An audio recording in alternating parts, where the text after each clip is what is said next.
Good afternoon, everyone, and welcome to a dark, rainy day here at AMF Somerset Lanes in Somerset, Massachusetts, and our host, Stephanie. Thank you very much, Stephanie, for hosting our DJBT Youth Singles NEBA event. And we are here for the first round of the finals. We have 6 finalists, and the top 2 get a bye, which means we are having a match here of finalists 3 through 6, and we'll get to the contestants just in a moment. Defending champion of this event is Brandon Brogan from New York. This is NEBA event number 1005. Thanks to Strike FX, TechVision, Amy and Chris Viali, and DJBT for adding $1,000 total added money to this prize fund. We have 6 finalists, and we're going to have over $1,500 in the prize fund. So thanks, everybody, for coming out. Interesting pattern here. It is the 2023 DJBT Youth Singles pattern, one of the custom patterns made by our friends Greg Tack and Tommy Hankey. It is 42 feet, 6.5 to 1 ratio, 29.6 mils, and as we voted last year, we do not re-oil for single block qualifying events into the final, so we are on the burn, if you will, even though we only had 2 kids on a pair, and our contestants are just finishing their practice. And before we introduce those, let me introduce the representative from DJBT. It's Amy Goodspeed. How you doing, Amy? Great. How are you? And thanks for being here. I understand Jeff had to be called away in a family matter. Yep, going up to visit his mom. Okay. Nothing's going on. Just wanted to get out before the weather. Oh, okay. Good call. And there is some weather. I was driving down here in floods and monsoon-like conditions. I don't know about you. You came over from North Attleboro, so not as bad, but I'm sure it was wet, right? It was wet. There you go. So, okay. Thank you very much, Justin. Let's talk about our contestants here. In the number 3 seed, we have Jacob Dunbar. That's the third Dunbar brother we are going to be referring to here, and this is on 33 and 4.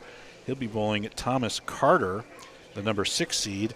And over on 31 and 2, we'll have Justin Goodspeed. And Amy, I want to see how you call this match for your son, because I have this challenge quite a bit with Andrew. And we'll see. I want to see how you behave. Maybe I can learn something against the beautiful left-handed stroking Maxwell Birch. And let me tell you, there's some real talent on this youth. And Amy, tell us about these kids that you know them. I understand they're DJBT competitors. Tell us about these guys and what you're expecting in this match. Yeah, so it's interesting. Thomas Carter and Jacob Dunbar are both U15 bowlers. Thomas is actually a U12 bowler, so he's only 11 years old right now. Wow. And Jacob is a U15 bowler.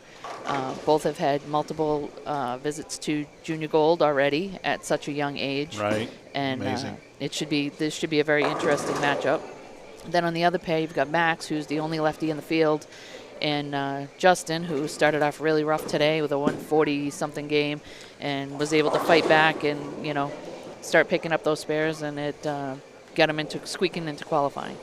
Yeah, Justin shoots, got this, he ended up minus 35 to make the cut.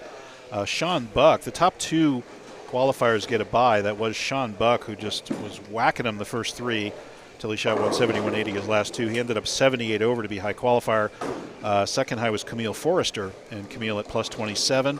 Jacob plus 2, Maxwell minus 3. Justin ended up minus 35. And Tom Carter was actually the cut. I got to call him Thomas Carter because Tom Carter is the famous Brunswick rep from the PBA 50 Tour. So I'm going to have to work hard on that little reference. But it is Thomas Carter, who is age 11. Sometimes Tom Carter acts 11, but we'll go back to that later. Thomas Carter, the cut at minus 77. So here we are. And I will tell you that Justin started off with a beautiful strike. And I didn't hear you cheering there, Amy, but I know what you're thinking inside. I know how this works. So good for him on a good start. And there was Maxwell matched his strike and then went blower 10 on the right lane. And here is young Thomas on the left lane going through the beak. And these bowlers also started with strikes. So everybody's striking in the first frame, and we'll see who can put some strings together. Saw some pretty good games out there. Sean Buck, 250, 220, 240, his first 3. Camille puts together 240 for game 4 there. Jacob comes back with 247 to get himself plus to get to 10:02 for his last game. So saw some pretty good strings of strikes here. And I tell you, when I first walked in the building, I'm watching these kids get to the line, and I'll tell you, the first thought that came to my mind was well coached. these kids are all well coached. They look great at the line. They're solid. They have good attitudes. They're not overly, they're not too high. They're not too low on themselves. And boy, they just look great. Yeah, both Justin and Thomas are both coached by Randy Hagemoser out of Strike FX Pro Shops, and Randy has been working with both of them for a long time. Justin for 5 years now. Randy is just amazing, and I count him as a pretty close friend in the bowling world. And there's a double there by Mr. Dunbar. And yeah, Randy is got a great head himself, and he's fairly recent to Strike FX. I know he joined there not that long ago, but he's a great addition to that team.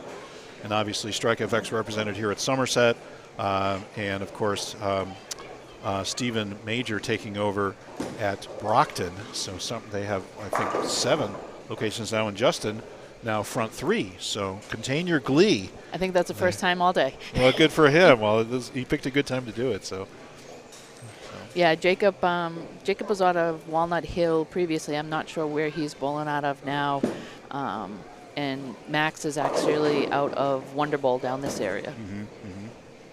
Well, I've got the different towns from where the kids are from. So Jacob from Milford, Mass, of course, with the rest of the Dunbars.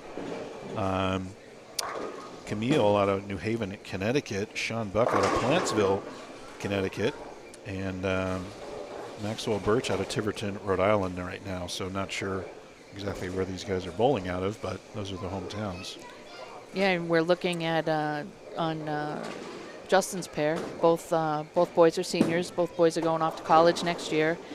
Max actually just got his acceptance letter to Marion University in Indianapolis. Good for him. So he'll be going there to bowl next year and get into the engineering program. Good for him. Yep. Wow. Justin's looking at early entry. He's looking for the Eisenberg Business School at UMass Amherst. Okay, there you go. Yep.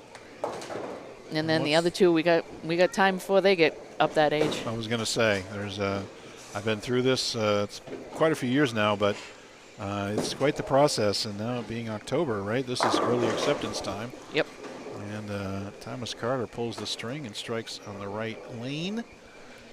And Maxwell Birch trying to come back against Justin's front 3. So Justin in control of that match right now.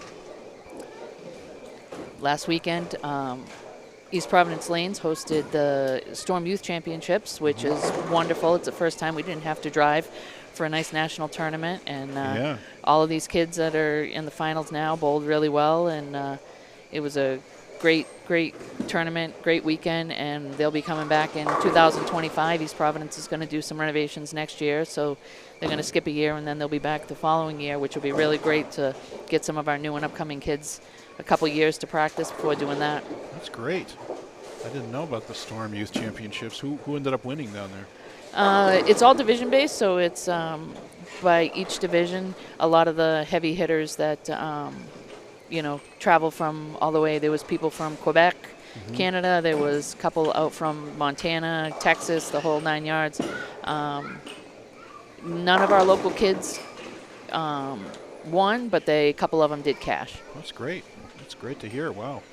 Drawing them in from all over the place. We have a carload of folks who come down from Montreal to bowl NEBAs, including Nathan Lejoie and a few other folks. And great to have those guys down. Dave Samard, who ended up winning the USBC Open Championship singles with 8. He shot the only 800 of the tournament, bowls NEBAs regularly. So pretty exciting to have those guys come down there. So, and meanwhile, Thomas was able to double and get back in his match.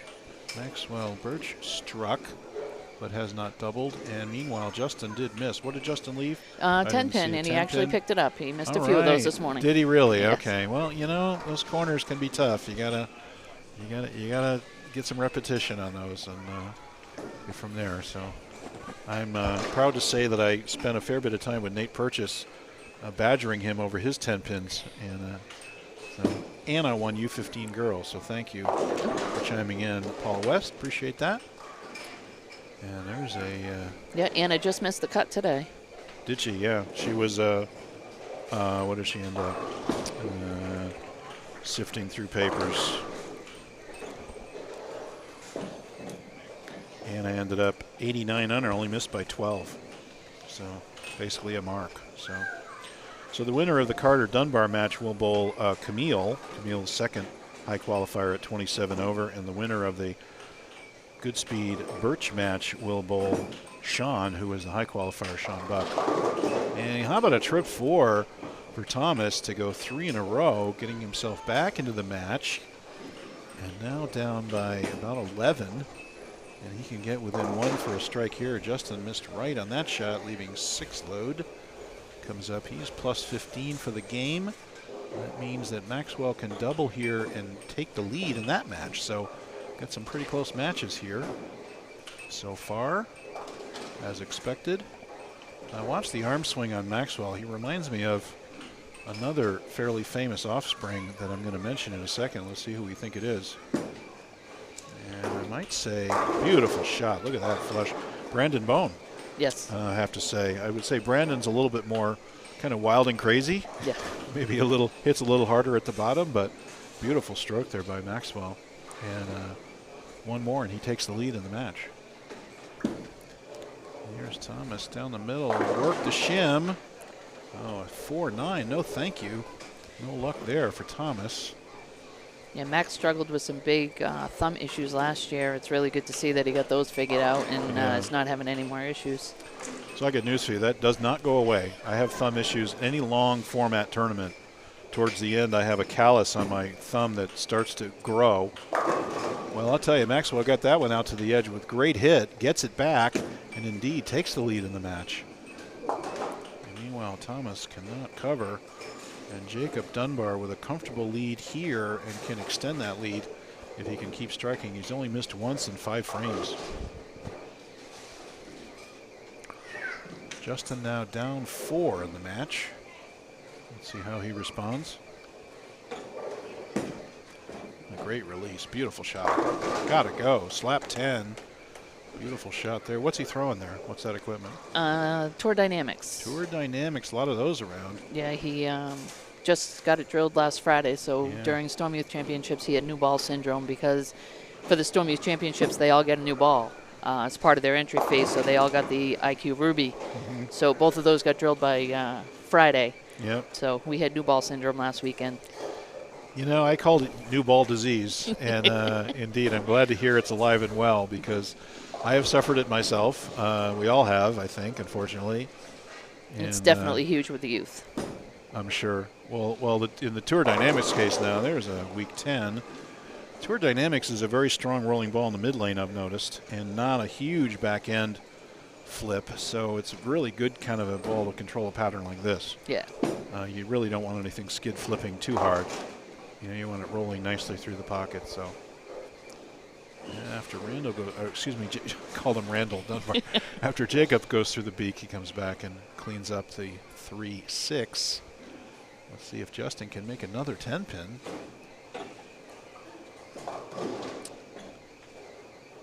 And going after it. Good. No worries, mate. Good shot there.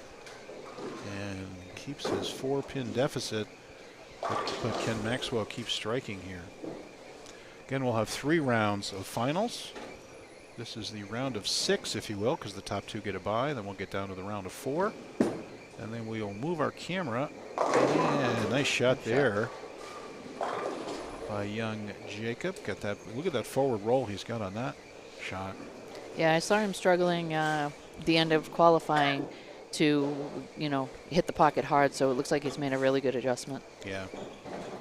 Sometimes you give up some hit in the pocket to control the pocket, unfortunately. Now, Maxwell got that one in a little bit and it laid off. So 6-1 pattern. You're seeing a little bit of room here for these kids, but they're throwing it well enough that they're taking advantage of it. And that's going to be a 14-pin lead now for Maxwell.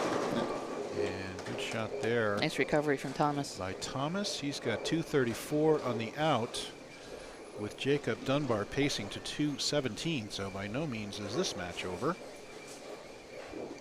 And here is Birch looking for 5 in a row. Look at that tall stature. Beautiful arm swing. Clean through the shot. It looked right off his hand, but he gets it off on the shim, lays off, strikes, 5 in a row. Amy, I'm sorry. Nah. I'll do it for you. I know you don't carry it. Come on, get up, get up, get up. Thomas Carter can't make the corner. Use the 2-8 and cannot tear into the deficit of Jacob. It's going to put him in a max of 214 now, so Jacob just needs marks at this point. And Justin, good shot. Coming in late, though. Yeah, the Tour Dynamics, I think it does burn up a little bit earlier on the lane. So it lets you control the pocket, but you're not going to get that strong flip through the back end. Andrew loves that ball, that Tour Dynamics, because, you know, he hits it so hard. And right. He's really tuned his release. So it gives him control of the pocket. Not quite like urethane control, but, boy, he loves it. Yeah, Justin was having trouble finding something that would, you know, get to the pocket. Everything was hooking at his toes towards the end of qualifying. So he switched over to that, and it looked good. And he went deeper, I'd imagine, too, right? Yes. So. Well, there's 3 10-pins, if that's a good sign. But, again, now he's pacing to 214. And Maxwell already in the 230s. So, and that ball's a little bit left and goes up for a big 4. And this is after Thomas, unfortunately, went by the 2.8. So Thomas now 202 max. Now this is going to put Jacob back down in the 2.0s, assuming he doesn't pull off a miracle here and make this. So this match not over, even though Thomas missed in the 8th. Now that was a good shot there by Justin. You could tell he trusted it right, came back for the light hit, and gets the strike. And there's 8 out for Jacob. Again, just needs marks to get to 202 would lock it up. And that is Jacob's score on the right at 163 in the 8th, and Thomas at 142 in the 8th. So a 20-pin match, but not over yet. And here is Maxwell with that string of 5, looking for 6 in a row here.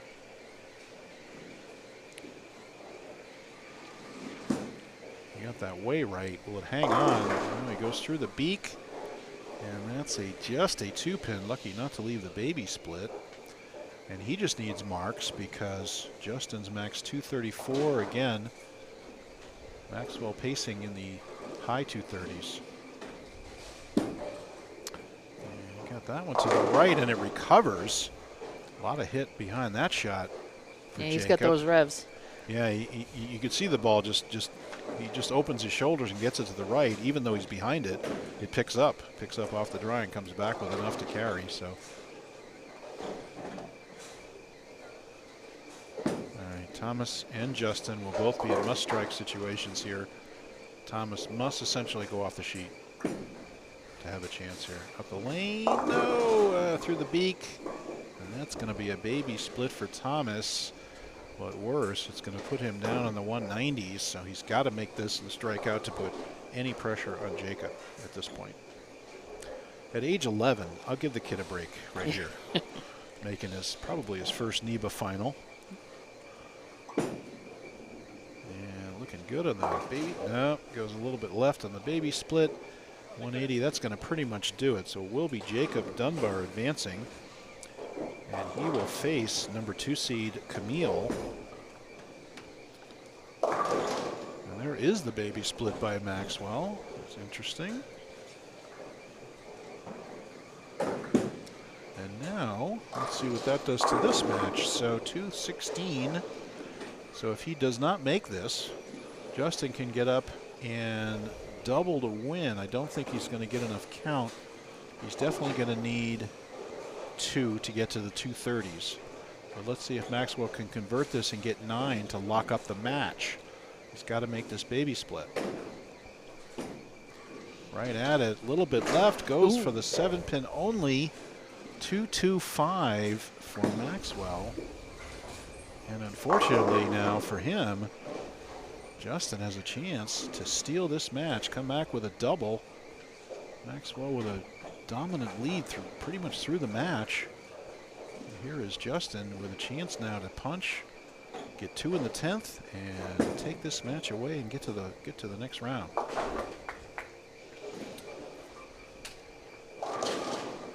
Okay, Mom, you got to call this shot. Ready? Here we go. All right. Here we go. Trusted it. Pretty Looks good. good. Get up. Yeah. Nice mixer. Mixes the rack. Good shot there. That's one. He knows he needs another one. It will be a 171 final for Thomas Carter. Jacob just throws a beautiful ball. Well, you know, he's got that forward roll that just, you know, it just tames these patterns. You know, it just makes them so easy. I don't know how many times I work with people and I coach them. The ball has to be reading before it leaves the pattern. It has to be reading before it leaves the pattern. You play the lanes front to back, and with a roll like that, it makes it so much easier. I'd say the same thing about Justin. He's behind it. You know, everybody. That's what good coaching teaches you. Yep. Get behind it, get the ball rolling. Here's the shot. Right behind it, a little bit left, down the lane. Go, dead flush. He does it for two to steal this match away from Maxwell. Birch, who had 5 in a row in the middle, goes beak, his last two. He leaves a 2-pin in the 9th, but he leaves the baby split in the 10th. Could not convert, and it cost him the match. And Jacob's got a little bit of room right there. That's going to put him in the 220s. And Justin's going to come up for 230 here. How about 234 with a strike, 232. Justin Goodspeed coming up with the win. And got a proud mama right over here, right here with that win. So congratulations. So that's one. All right, that's one. Now going on to the real match, the tougher match. Here we go. Well, that one wasn't so easy. And beautiful finish there. So thanks everybody for tuning in. We'll be right back with the round of 4. And thank you very much, Amy. You can stay with us? Sure. Okay, great. We'll see you back in a minute, guys.